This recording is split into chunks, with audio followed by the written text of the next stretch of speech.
welcome to the first panel at CareerZoo today. My name is Reilly. I'm the content editor for IrishJobs.ie. IrishJobs.ie is Ireland's biggest recruitment website. At any one time, we will have 10,000 live jobs on the site from over 1,000 companies across Ireland, and we get 1.5 million visits a month from job seekers. My role as content editor is to provide all the support you need to find the job that you want, so CV tips, salary guides, interview advice, that kind of thing. And the reason I'm hosting this panel this morning is because earlier this year, IrishJobs.ie launched company reviews because we realised the importance of a good workplace to job seekers. So it's not about just providing the job and the support to get the job, it's also the information about the workplaces around Ireland, so you can choose a job and a company that's the right fit for you. So the panel this morning, we're going to talk about what makes a good workplace. Is it people? Is it policies? We're going to discuss that, and then we're going to move on with advice for you about how to choose a company that's the right fit for you, how to spot a company that's the right fit for you. And then at the end of the session, we're going to take questions from the audience. So if you have any questions, if you hear anything during the presentation that you want to put a point to one of our panelists, then please feel free to do so. But first, I'm going to let the panelists introduce themselves, talk a little bit about their company, what they do at their company, and the roles that they're recruiting for at CareerZoo this morning. Paul, let's start with you. Good morning, everybody. My name is Paul Regan. I'm the head of Organisational Capability and Change with Asavie in Dublin. We are a company that, I suppose in a simple sense, we connect things. We provide enterprise mobility services and IoT connectivity for machine-to-machine communication. My background is a little bit strange. I started working in tax consulting in Pricewaterhouse in London. For some strange reason, I discovered that that wasn't necessarily the career I was going to pursue. And through, I suppose, a long meandering road, living and working in a manufacturing company in Japan, I've ended in Asavie last year, where we've grown from 53 people last year to 125 this year, with plans to scale even further, potentially doubling that in the next 12 to 15 months. So my job was to come in and try and, without impinging too much on the creativity of the people who were there, put a little bit of structure around our recruitment and our leadership and management development within the organisation. And what roles are you recruiting for here at CareerZoo today? At the moment, we are across the board looking for people in engineering, in product management, operations, sales. We have a very large sales base both in Ireland, Europe and the UK, and what you're going to see over the next 6 to 12 months is quite a degree of movement towards Asia as well. So it's a broad area, a broad range of skills and people that we're going to be looking for over the next 12 months. Sharon. Hi everyone. My name is Sharon Goff and I work in Ericsson. So I am a lot longer in my company than you are, Paul. I'm there 16 years. And I know I just left straight out of school, so it's obvious. So we're a company of 100,000 plus employees worldwide, and here in Ireland we have 2 campuses. We have one in Dublin, Clonskee, we have one in Athlone, and we have, I suppose we're like yourself, Paul, in that we are in the communications technology area, and the types of roles that we're looking for are engineers, architects, developers, and it's over both sites. So I have some colleagues who are down at the stand, and one of them, Barry, is here in the front row, and he would be able to tell you a lot more about the individual aspects of the roles that we are recruiting for. I myself am working in the competence area, so I'm working in training. I started off as a technical trainer myself, travelled the globe with Ericsson, and then as my life changed, so did my work needs, and I have been able to then work more remotely in more recent years. So a lot of the work that I do now is virtual work, and it's a great company, lots of different people and ideas and innovations. Okay, thank you. Hannes, hi, will you tell everyone about where you're from? It's SAS Ireland, isn't it? Yes, I'm a business analytics advisor. I studied business myself, but have always kind of been a techie at heart, and so Oh, sorry. Can't hear you. Can't hear? Can you hear me now? Yeah. Thank you. I'm a business analytics advisor with SAS. I myself studied business, but I have always been kind of a techie at heart, and this role kind of allows me to combine the both. If you're not familiar with SAS, we've been around for about 40 years as an analytics company. We advise and consult and help customers to gain a competitive advantage by getting insights out of their data and using that as a resource and to make better decisions. And what's great, SAS is a big company, but in Ireland the presence, we're just kind of starting. So we're about 70 people at the moment, growing to 200 over the next 2 years. And Hannes, what jobs are you recruiting for here at Carouse? What kind of roles? It is a wide variety of multilingual jobs, both sales, some technical, and some contact center type roles to service the continental European markets. Thank you. And Hi, Caroline. how are you? My name is Caroline McAniff. I'm head of recruitment at EY.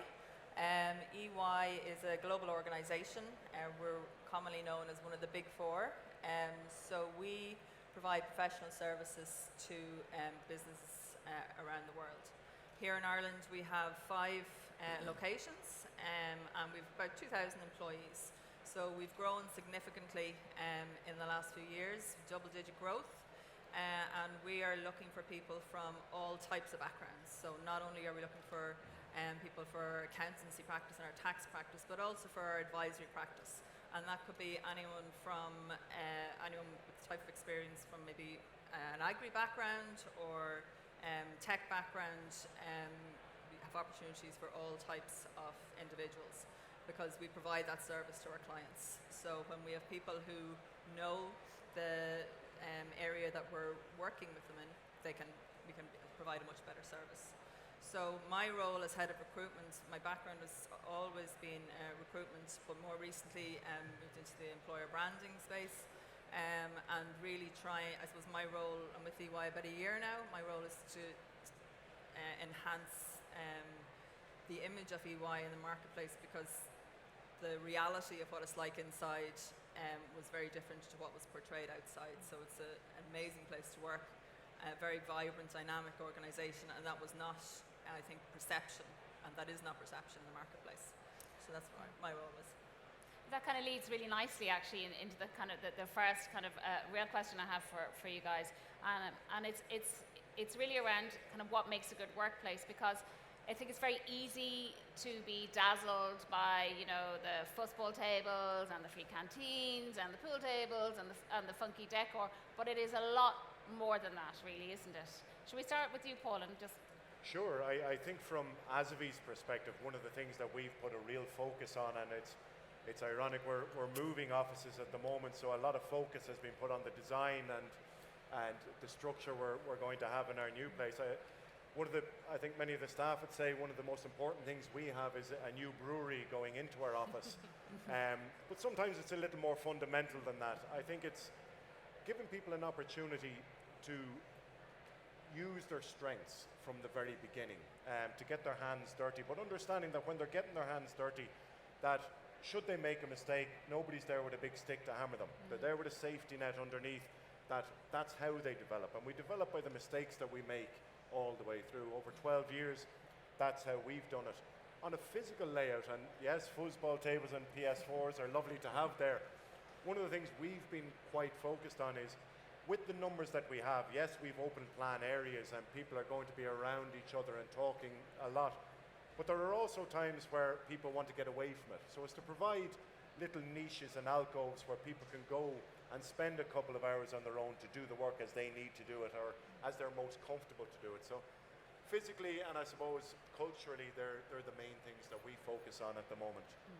And I suppose, I would have a similar comment, I suppose, that it's lovely to have that open plan area where you can all mix and talk to different people and get innovations and ideas flowing, because I think it's by all chatting together that you get that. But you also do need the away time. And for me, one of the attractions in a work environment would be the flexibility to have maybe a work from home option sometimes, if that's what I need to do, or that I could work virtually, that I don't always have to get on a plane for every single engagement that I would have in another country. So I mean, yesterday I would have talked to colleagues from Russia and Brazil at different times in my workday, and that's what I love. I love that I was at my desk in my home and was able to have that communication. So, and maybe when I was younger, I would have had a different requirement for a work environment, but I think Ericsson provides a little bit of both, and that's what I like. Hannes, when you wanted to work or were interested in working with SAS, did you know much about their work policies or what it's like to work there? I did find out in the recruitment process, and I think it was in the beginning when I saw, when I was researching the company, I saw a quote of our CEO, which was that 95% of his assets drive home every evening, and it is his job to make them come back the next day. And that was kind of what spiked my interest, and I feel that it's very people driven. It's you feel valued. We have social committees. We have a Great Places to Work committee, which is collecting feedback from employees and then presenting those to management, and they also follow up with management to have changes implemented or have just improve what people want at their life at SAS. We similarly have lots of social activities and cake sales, and people would bring in their recipes from different cultures, and then or charity events and things like that. And that's what makes the spirit of a company, I think, when you have that type of thing. Yes. Caroline, it's interesting for you, I think, because EY is such a big name, such an established brand. Yeah. And your big role when you started your job was to kind of to let people know more about what EY is like to work at. I think a lot of people's perception probably would have been that it was quite old school type of environment. 50% of our employees are under 30, so it's actually a really dynamic environment. We have, where 5 years ago, all of our senior leadership were kind of in their own little box, in their own little office, with somebody outside kind of making sure nobody got in past them to talk to them, that all those walls have been pulled down. Our partners are sitting beside our graduates. Everyone's much more collaborative. And I think for us as an organisation, the ability to be able to give your opinion on opportunities for change and be listened to is a huge piece. And also the leadership in the organisation are very they know that there's been a need to change, and they've got on board with that. So that's been really significant in helping us to move away from how I suppose the culture used to be, to move to a very new culture where it's all about how can we provide a fantastic product, I suppose, to our clients, provide them with a fantastic experience, and also keep one step ahead all the time. What's new, like for data, for example, is a huge piece for us now, where we're using data to help our clients, and just, I suppose, thinking how can we be better all the time. And the opinion of the younger people within the organisation is really important for us. So people get the opportunity to stretch in their career, and they really value that. They know they're not going to be stuck in the same role for 3 or 4 years. They're getting opportunity to be 33% progressions this year or promotions, which is huge for an organisation. When we've 2,000 people, so that opportunity is there. And I think the culture is growing more towards that, where there's opportunity and progression, and it's helping make it a much more vibrant environment. I think what's interesting is that you kind of had to kind of go in and take apart what already existed, and you had to start from scratch. Yeah, that was, I think, one of the big challenges we had. And I think when you have small numbers, it kind of happens organically. But we estimated in many ways that there was going to be a tipping point for us when we hit 100 people, and many of the problems and difficulties that arise then come from teams where you had a manager working with a team of 1 or 2 people at a time, and suddenly that's grown to 22 or 23.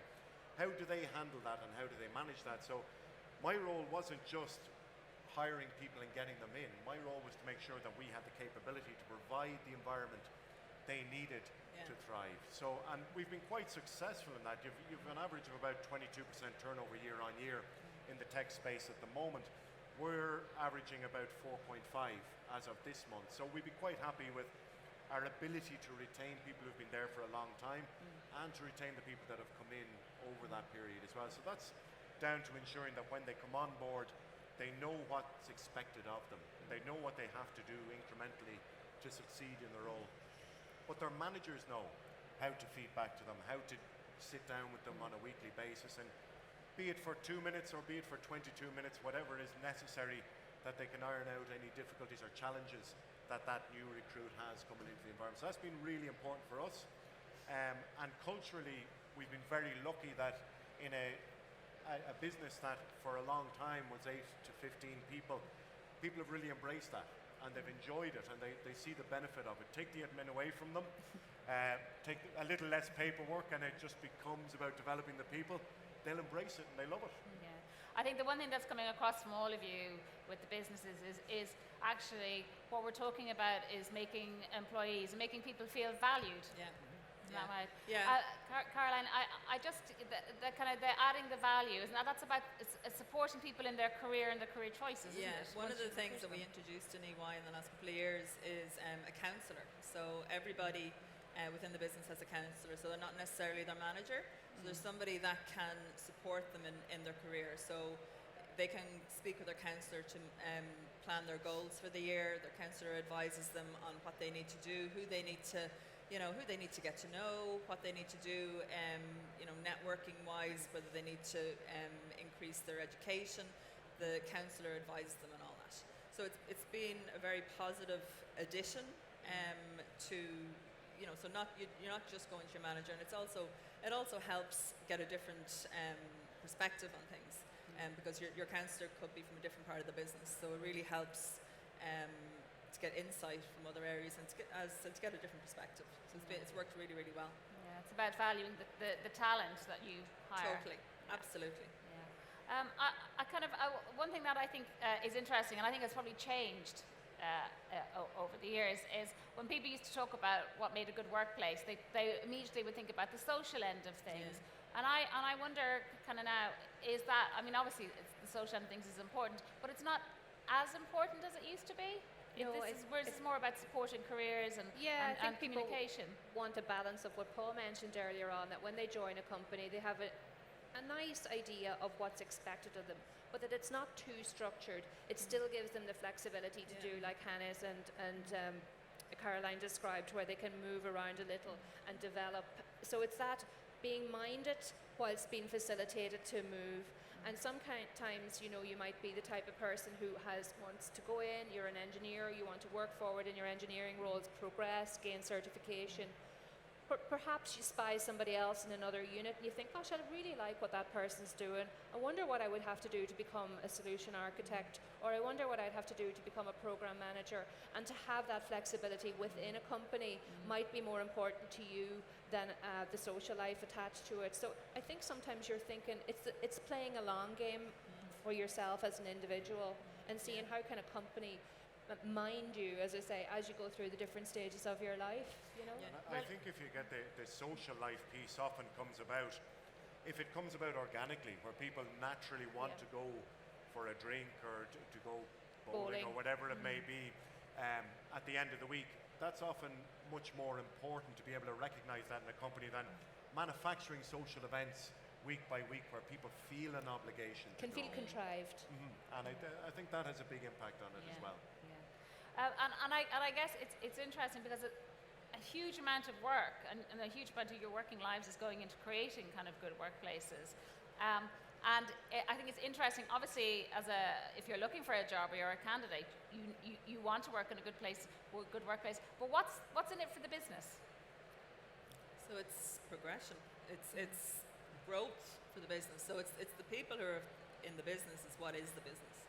You know, without the talent that they bring, your business isn't going anywhere.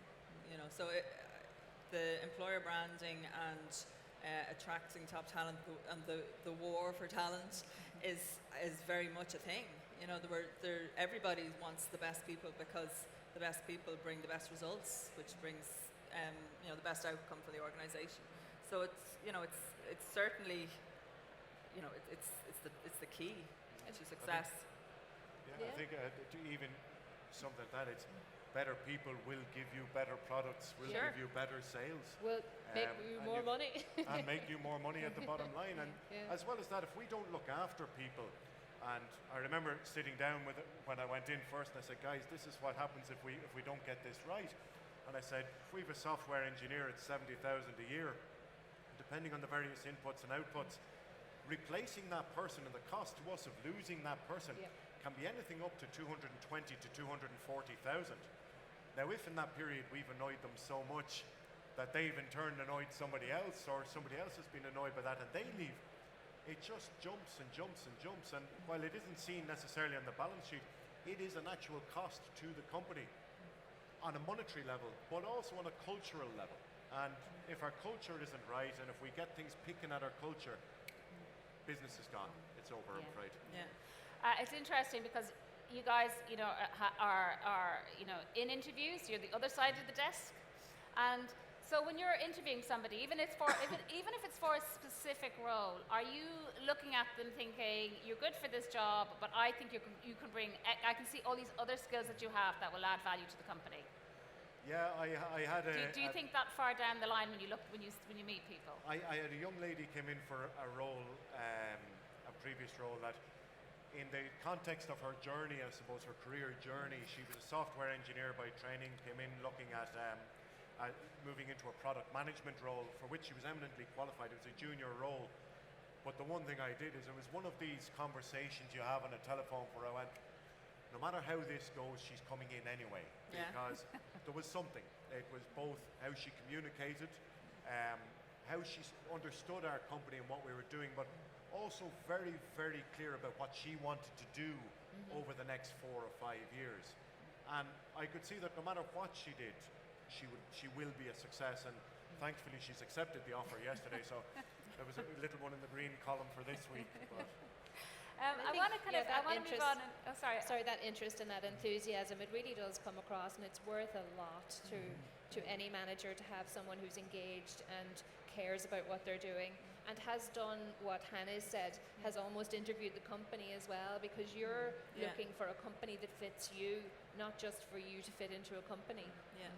Well, I want to move actually into exploring kind of exactly what we've been discussing. It's like, how can you identify a company with a good workplace? Now, Hannah, as you said, you did all your research and you looked at the statement from the CEO, and that kind of piqued your interest.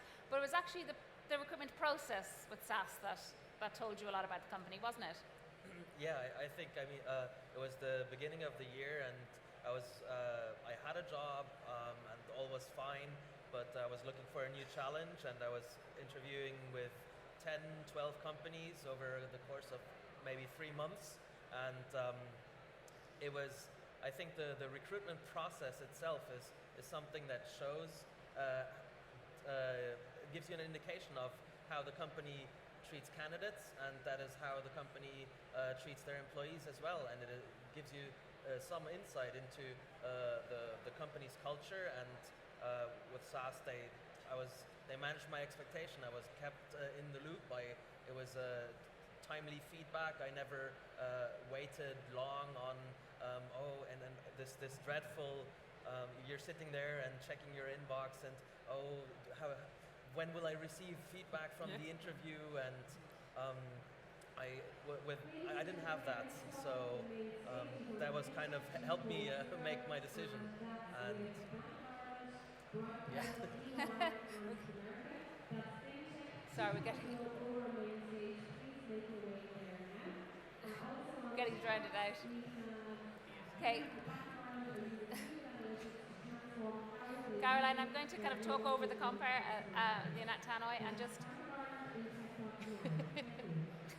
I was going to say, just with that candidate experience and the growth of the employer brand area, like there's no reason why you shouldn't have a really good insight of an organisation before you join it. Glassdoor, boards, everything is out there.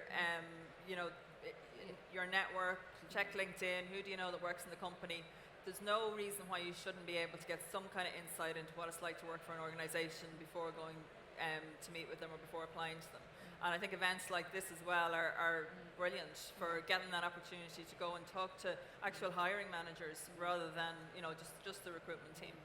I think it's interesting, isn't it? I mean, if Hannes is saying it and you're saying that it's the recruitment process, do you think we'll see? I mean, I bet everybody in this room has had the experience of applying for a job and the CV goes off and you never hear back and you don't know what's happened and you think that will end?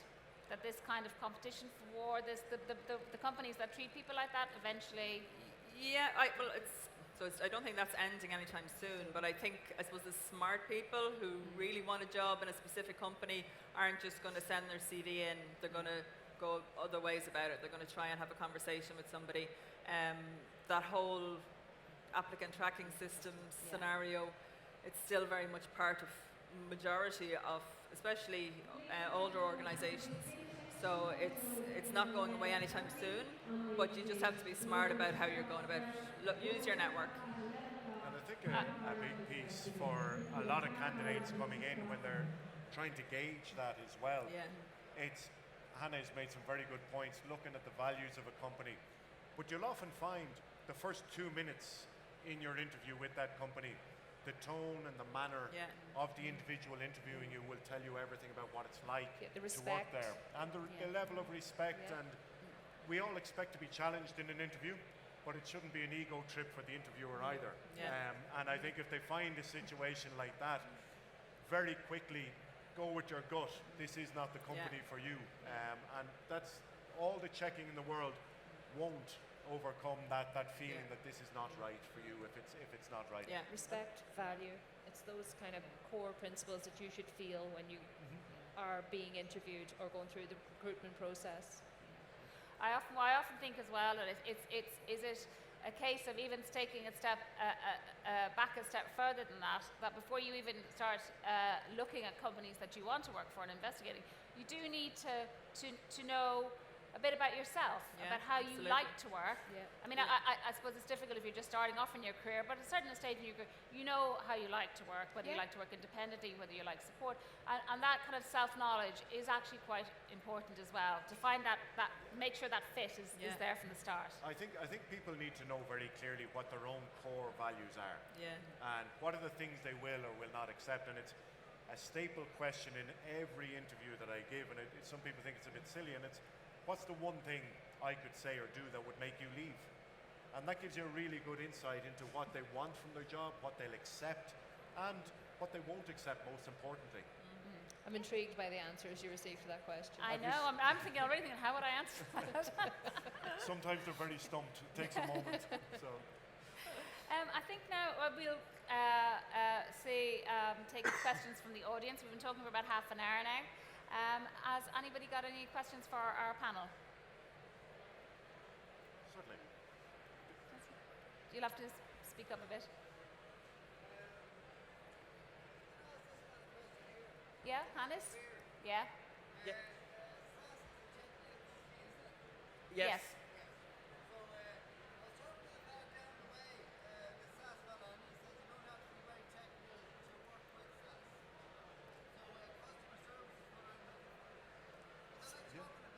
So this gentleman's just asking a question about customer services opportunities in SaaS.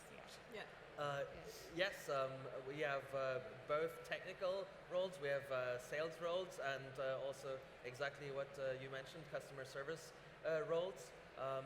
They're mostly multilingual, but also English-speaking roles. Just come by the booth. I'll be there. My colleagues are there, and we'll chat. Yes. Hi, Charles Fowler. I just spent the last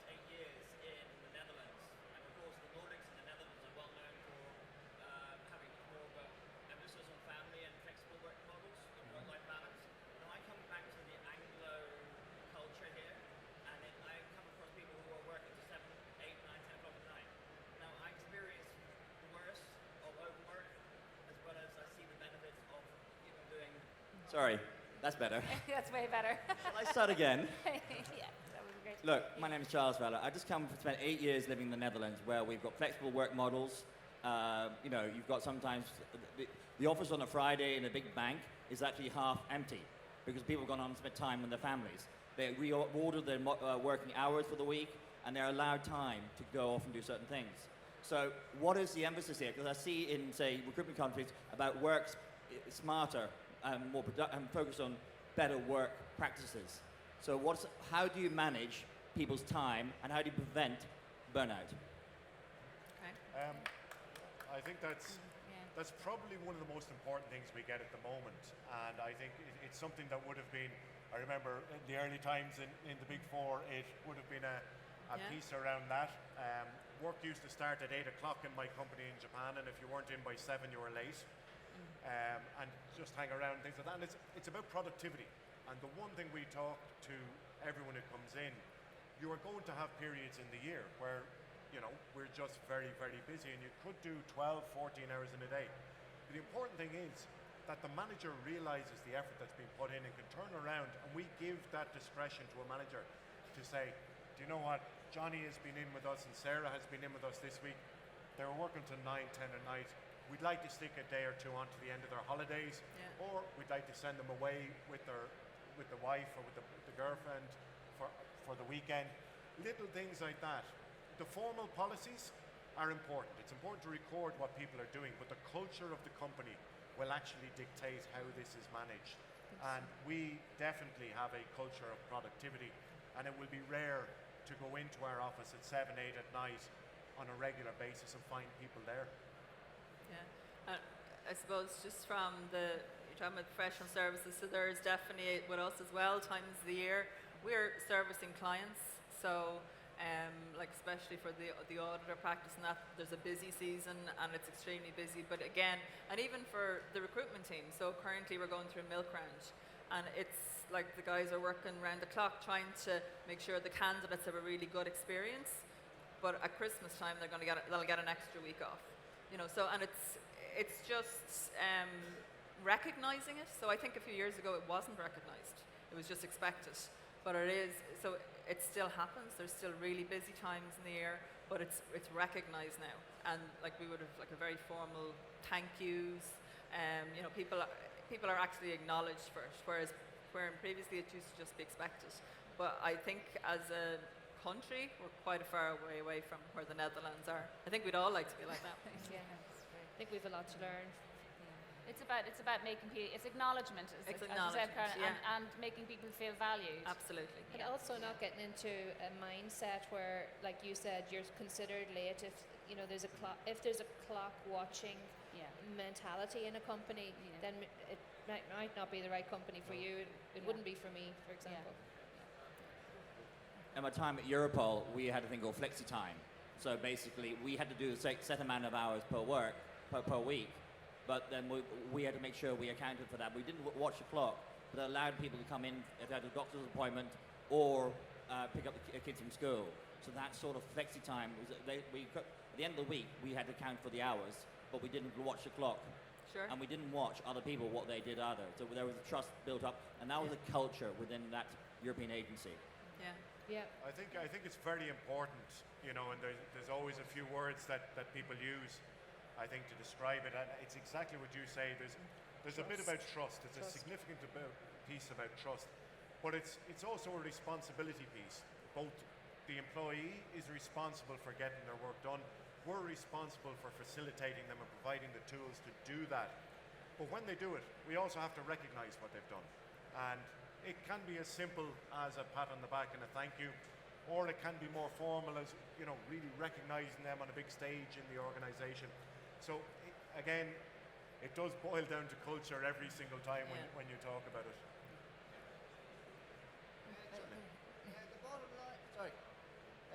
The bottom line used to be a thing, the profit. So if a company is having a difficult time, maybe even for 6 weeks or 2 months, you could plough through that, and that's the thing I nearly enjoy.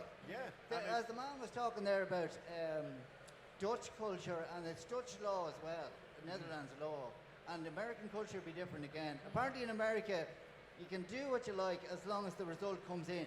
Yeah. Whereas UK, it's more process, and you must go by the rule ABC to the whole thing. And as everyone has said, we have a long way to go to get to that point. But the one thing I think we do have an advantage of is, like you say, sometimes we have to knuckle down at different points. And if your culture is right, it creates a bit of a buzz around the place. There's a big pitch coming up, there's a big release coming up. It creates a buzz, and when it's done right, everyone can relax and head across the road and have an orange juice. This gentleman here has been waiting very patiently. I got a very kind of specific question, but I don't want to get into company details, so I'm just going to leave company names out of it. Just speak up a little Can't bit. hear you, sorry.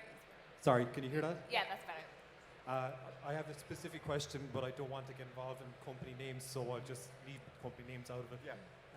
I started a role 2 years ago in technical support, and I made it clear at that stage that I was interested in technical support, but moreover, in the long term, interested in business intelligence, data science, deep learning, neural networks, things of that nature. So I've recently completed a 2-year obligation in technical support and then a year of senior technical support. The progression I find in the company really doesn't seem to be appearing. So are you within your rights then to, say, get in touch with your HR in a delicately written letter saying that I'd like to progress in the company, before looking elsewhere, basically? Is that something that would be frowned upon in companies, or is it something that you could do? Sometimes I think at the outset it's nearly tonal. Sometimes the most useful thing to do is contact the HR person. Say, I'm looking about progression. Could we have a coffee and have a look at it? And it might give you an idea that there could have been something that you or the company have not done. Oftentimes it can be managers just lacking awareness of bringing that person through, or indeed, probably the most important, the manager isn't aware that you want to sometimes. And we have to push ourselves a little bit, and we kind of have to manage our managers a little bit in this regard as well. Okay, no, it's something that I want to do is to maybe just contact my HR directly and just send in a letter. Absolutely. And if the opportunities aren't coming, then just look elsewhere, because and they can advise you the best path or what a gap may be that you have to fill. Okay, thanks very much. No problem. Hi, I'm Penwell Maipa from NCI College. So we're in first year. So what advice could you give for the first year college that you think to find a career, or maybe for an entry level jobs? Well, I can. I was just going to say we're hiring 300 graduates this year for our graduate program in different parts of the business. So we have huge opportunity for graduates. I would say, do you say you're in first year? Yeah, first year. First year, yeah. So I would say at this stage, just try and engage with companies and just start to get to know them, because depending on what direction you want to go to is going to depend on what company you join. I would definitely aim to try and get some insight into an organization. A lot of companies do it like insight days where you come in and explore the company, or this kind of event is perfect for you to get to talk to managers and that. And then obviously try and get a little bit of work experience. An internship of some kind is brilliant even for you to figure out what you don't want to do. But it's if you're engaged from your first year, it's brilliant. Not everybody is. So you have that little bit of space where you're not just going to come to fourth year and say, oh, okay, I have to do something. So you're being active about it. So already you're doing the right thing. And I think Mary mentioned earlier on getting to know yourself, listening to your friends tell you what you're good at, the skills that are outside the classic skills that you would need to get a job, that you've got a good design eye, or that you've got a musical bent, whatever your skills are. Take a note of yourself and be aware of yourself, and see how much of yourself you can bring then to any potential roles that you're going to. Yeah. And also always remember, what is that particular company looking for? And it's not just the technical skills, but what particular behavioral competencies are they looking for? And you have an opportunity in the early part of your college career to identify. It can be your communication skills. It could be something as simple as your presentation skills, because one of the key gaps, and some people don't like to articulate it, is in graduate recruitment, we have people coming with great grades, but we have people coming who are poor communicators and don't have the confidence to communicate. if I was to give one word of advice, it is to work on that piece. And by being able to do that, everything else will happen. You will be confident enough to approach and talk to people, confident when you go to your first interview or your presentation, and it all rolls into one for you then at that point.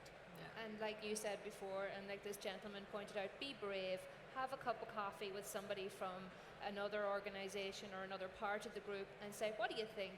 I was thinking this, what do you think? I mean, it's just a chat. It can do no harm. That's it. Thank you very much.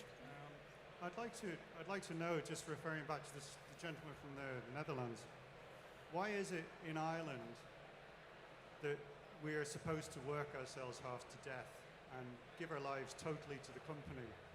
I mean, what is it this dysfunctional about this place or about business that if we don't do, the companies will sink, and by extension the economy will sink?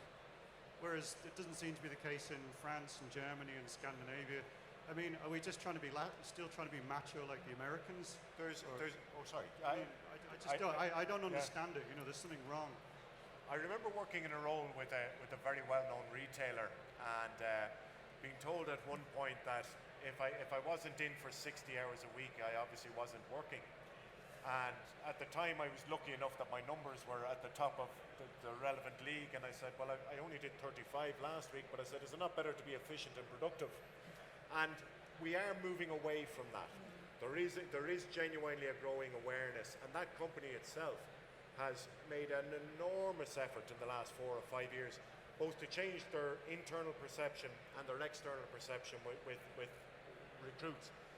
It is coming more about it, but it's a little bit like a teenager. There's a lot of things going on at once, and those behaviours have to become habit for companies, and they have to become ingrained. There's a legislative piece that has to become part of it, but the culture and the behaviours have to become ingrained and become a habit for these companies. So, and we should walk out the door at a certain time of the day as well. Like I have to go and do things. I have children to see. I have things to do, and thank goodness I work in a company that respect that. And if I get a phone call in the middle of the day to say my child is sick or has fallen at school, there is no if I was working in a company where that was frowned upon, that I would walk out the door, I'm afraid I wouldn't be able to stay in that company. So I think it's what we would tolerate as well as employees, and don't let ourselves be doing those 60, 80 hours a week. It's also a historical thing, you know. A lot of senior managers, this is how they came up the ranks, and this is what they expect because they had to do it. Well, they were in the States, and then they came back here.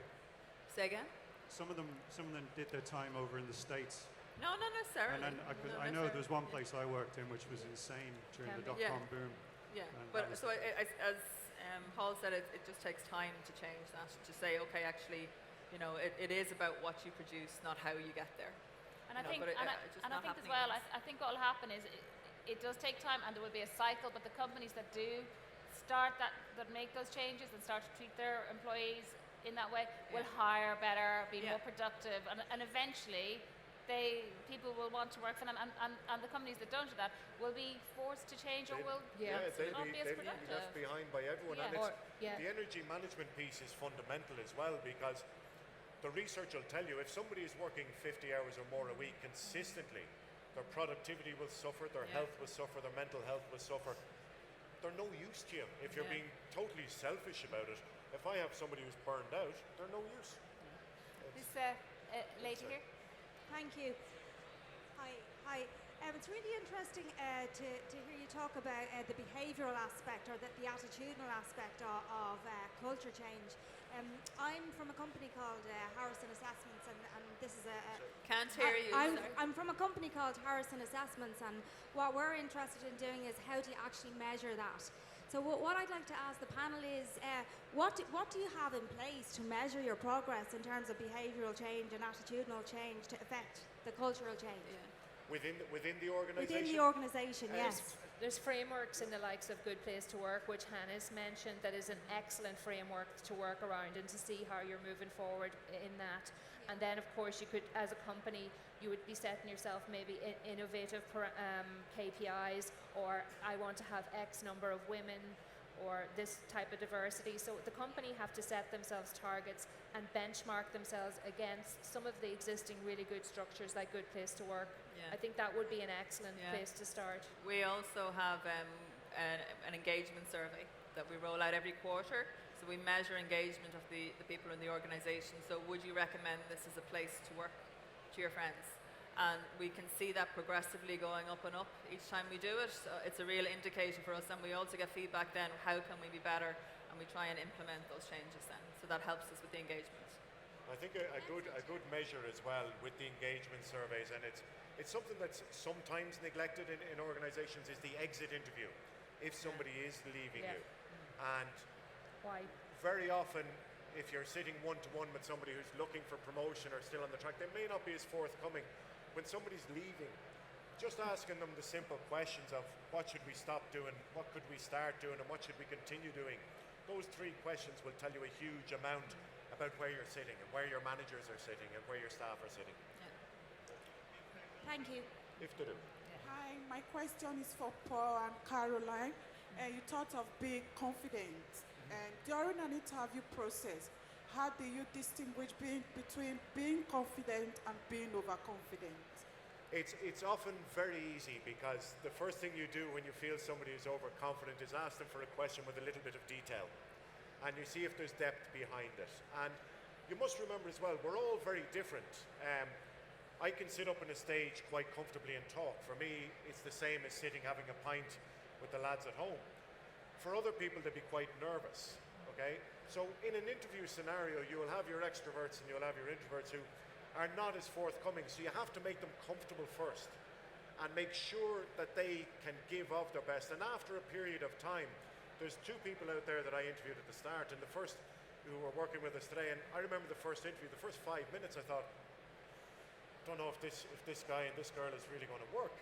But as they got comfortable, they became more confident and they were not going to be big, brash and loud about how they expressed themselves, but they were going to be very assured about the information they were giving me. And that tells me there's a difference between being loud and confident and being absolutely assured and being confident. And is to see the depth of their answers and what's behind it, and to question more deeply. Yeah, I would agree. Everything is that it's about the context of your answers, and I think just if you're the type of person who feels uncomfortable in interview situations, you just need to try and maybe go to the careers office in your college, or get a little bit of help. And it's just really, even with a friend, just practice your answers. And so I think the more comfortable you are with your answers and what you're going to say, you can take your mind off that kind of panic and just concentrate on the actual interview. Can I ask, is your concern that at a certain point a person might appear overconfident? Is that? Like some employers, we say the person was overconfident, so in that aspect, he might not qualify in working with them. So I just want to draw a distinction of being overconfident and being confident. So that's what I really want. Okay, thank you. Okay, any more questions? I think our time is done. Can everyone join me, please, in a round of applause for our panelists this morning? I'm sure they'll all be available on their stands if you want to have a chat with them on a one-to-one basis. No. Thank you.